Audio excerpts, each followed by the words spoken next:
Ibu, bapak, saudari, saudara, rekan-rekan muda, dan adik-adik sekalian dimanapun kalian berada, bertemu kembali dengan saya Romo Tino SSCC di dalam catatan peziarah.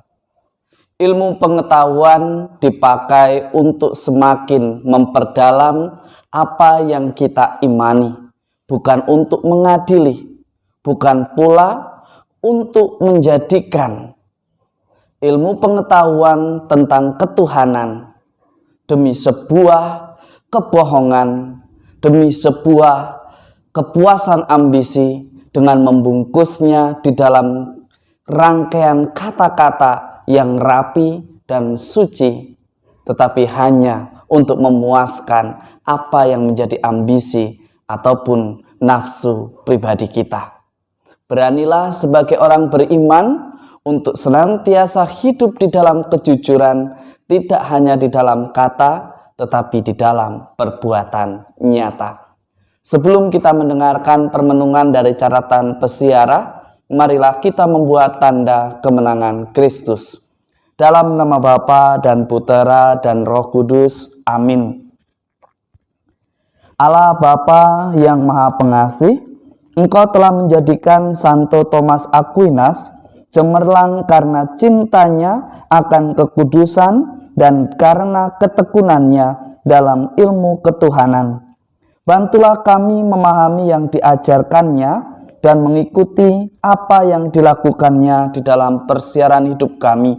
Demi Kristus Tuhan dan pengantara kami. Amin.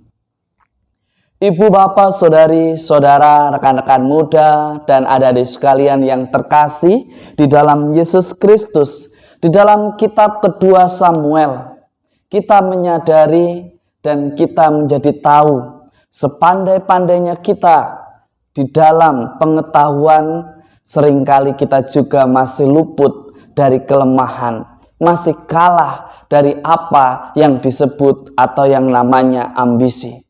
Sebagaimana dikisahkan di dalam kitab kedua Samuel, Daud yang ahli di dalam strategi berperang, memiliki kekayaan di dalam taktik dan penguasaan, tetapi ia dijatuhkan oleh karena nafsunya.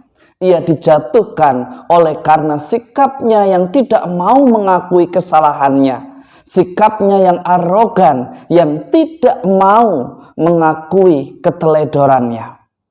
Hari ini kita melihat karena kebohongan, akhirnya ia harus memperbuat dosa yang lain dengan menghabisi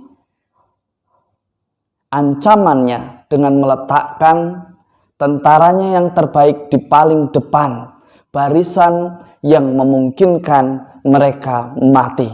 Dan begitu banyak orang mati. Dari sini kita bisa belajar. Awalnya hanyalah sebuah kebohongan. Kebohongan memanipulasi cara berkata, cara berrelasi, cara berkomunikasi demi sebuah kebenaran yang subjektif. Daud menunjukkan sisi lemah orang beriman yang merasa kokoh, merasa kuat tak tersentuh. Bahkan dia memakai agama, memakai kekuasaannya untuk membenarkan perbuatannya. Tetapi ingatlah, mungkin kita bisa mengelabui sesama kita. Mungkin kita bisa bersikap tidak ada persoalan di hadapan sesama kita, tetapi tidak di hadapan Tuhan. Hari ini kita diajak sebagai orang beriman, jangan mengawali dan memaknai hidup kita dengan kebohongan-kebohongan yang justru melahirkan dosa yang lain dan membuat kita semakin jauh dengan Tuhan.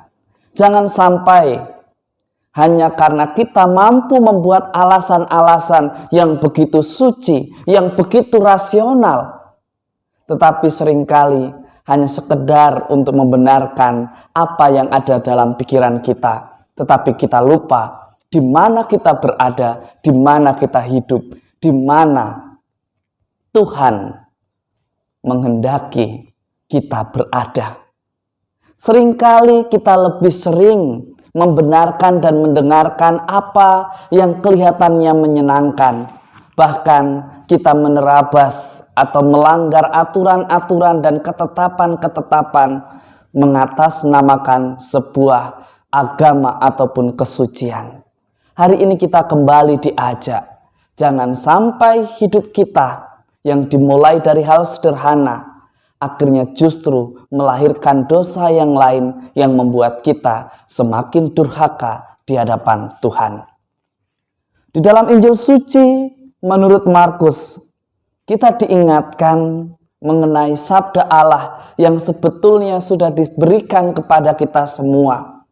Tuhan juga sudah memberikan berkat-Nya kepada Anda, saya, serta kita semua satu persatu menurut kebutuhan dan juga peranan kita di dalam dunia ini. Seringkali karena kita merasa iri, merasa apa yang diberikan kepada kita tidak sesuai dengan keinginan kita, dengan mencari pembenaran, mencari pendukung, mencari ini dan itu, hanya untuk membenarkan dan mengatakan bahwa sayalah yang paling benar. Tetapi sabda itu bertumbuh, berkembang, dan berbuah baik ketika kita mau mendengarkan, ketika kita mau berefleksi, ketika kita mau berproses. Sebagaimana perumpamaan hari ini. Perumpamaan ini mengajarkan kepada Anda dan saya serta kita semua untuk menaruh pengharapan sepenuhnya pada penyelenggaraan Allah. Yang dituntut dari Anda dan saya serta kita semua sebagai orang beriman adalah kesediaan hati untuk menerima sabda Allah, kesediaan hati untuk menerima tugas yang dipercayakan kepada kita, kesediaan hati untuk menerima tanggung jawab kita sebagai orang tua, sebagai seorang anak, sebagai seorang siswa, sebagai seorang mahasiswa, maupun sebagai seorang yang mengabdikan diri kepada Tuhan secara khusus. Menjadi sangat lucu ketika kita mengatakan sebagai orang beriman, tetapi kita selalu bersilat lidah ketika Tuhan sudah memberikan kepercayaan. Hanya karena kita tidak setuju, hanya karena kita tidak senang. Meskipun usulan, meskipun itu adalah kebenaran yang sifatnya objektif, seringkali kita lebih memilih apa yang memuaskan ambisi kita. Beranikah kita sebagai orang beriman untuk senantiasa belajar rendah hati, sebagaimana Thomas Aquinas? Dia senantiasa belajar, mencari pengetahuan, dan juga bahkan ia menghadirkan ilmu pengetahuan tentang ketuhanan agar kita menjadi orang beriman yang bertumbuh, yang bisa dipertanggungjawabkan, bukan hanya pandai merangkai kata, tetapi menghadirkan cinta yang nyata di dalam persiaran hidup kita. Semoga berkat Tuhan senantiasa melindungi dan memberkati kita semua, Bapa dan Putera dan Roh Kudus. Amin. Ibu, bapak, saudari-saudara, rekan-rekan muda, dan adik-adik sekalian yang terkasih. Kesetiaan untuk senantiasa mau diproses, mau dibentuk dan diutus. Seringkali ketika kita merasa sudah berhasil, kita berada di dalam titik yang membahayakan. Jangan biarkan zona nyaman membuat kita enggan untuk belajar. Jangan biarkan zona nyaman membuat kita tidak mau berproses dan berbuah. Tuhan sudah memberikan berkat, Tuhan sudah memberikan kemampuan. Yang Tuhan minta hanyalah kesiapsediaan kita untuk dibentuk, diproses menjadi pribadi beriman yang kreatif, inovatif, dan berbela rasa kepada sesama. Selamat beraktivitas, Tuhan memberkati. Amin.